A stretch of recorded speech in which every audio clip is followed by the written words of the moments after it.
right? It doesn't help when somebody says, I didn't do that. What do you think the right thing to do is? The right thing to do if someone said I didn't do that, they should tell the truth because they get in more in trouble if they don't tell the truth. That's what my mom said to me. You lose trust. Yeah, good. Okay, so when you apologize, when someone does something bad to you, you want somebody to say, I'm sorry, right? Yeah. Yep. So there's 5 different ways. Did you guys know that? How many times has somebody said that they're sorry to you and you don't believe it?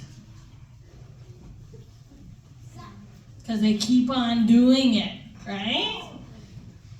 I don't believe you. So one of the things that we can do is what we call express regret, which means, I'm really sorry for what I did. I'm really sorry for putting gum in your hair.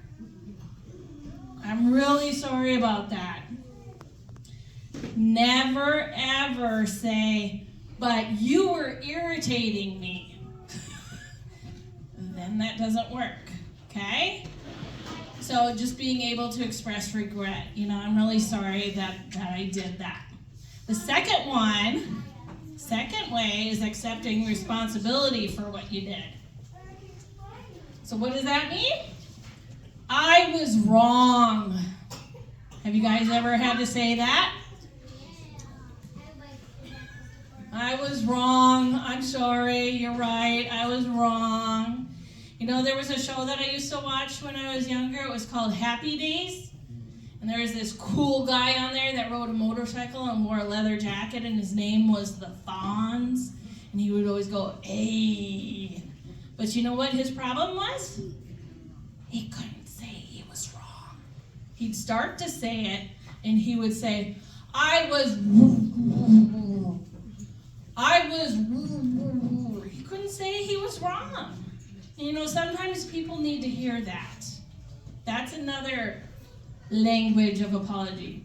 The third one is making restitution. How can I make this right? I'm sorry. What can I do to make you feel better? Yeah? And then they can say, you know what? I need a hug. Okay? So that's another language. The fourth one is repentance. And that's saying, you know what? I don't really want to keep on doing this. Can you help me? Okay? And sometimes people can see, if you have an anger problem, and if you have a good friend that starts to see that you need to take a break before you start to yell and kick and scream, and they'll say, Fruity Pebbles! And then they'll be like, oh yeah, that's right. Yeah, I need to take a break. That's the fourth. And number 5, requesting forgiveness. That means, can you please forgive me? That doesn't mean that you don't forget about it. It just means that you forgive the person and let them try again to be a better friend. Okay?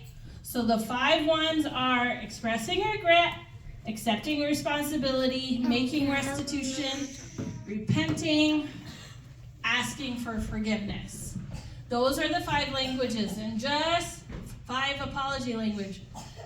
And just the same as the love languages, different people speak different apologies.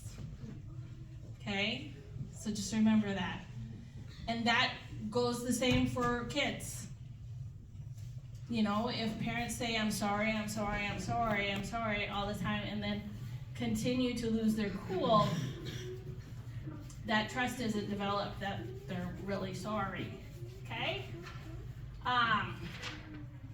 And that's what I have about that. So one of the things that I'm probably going to just leave with you, since we're running out of time, is I have an apology language test as well.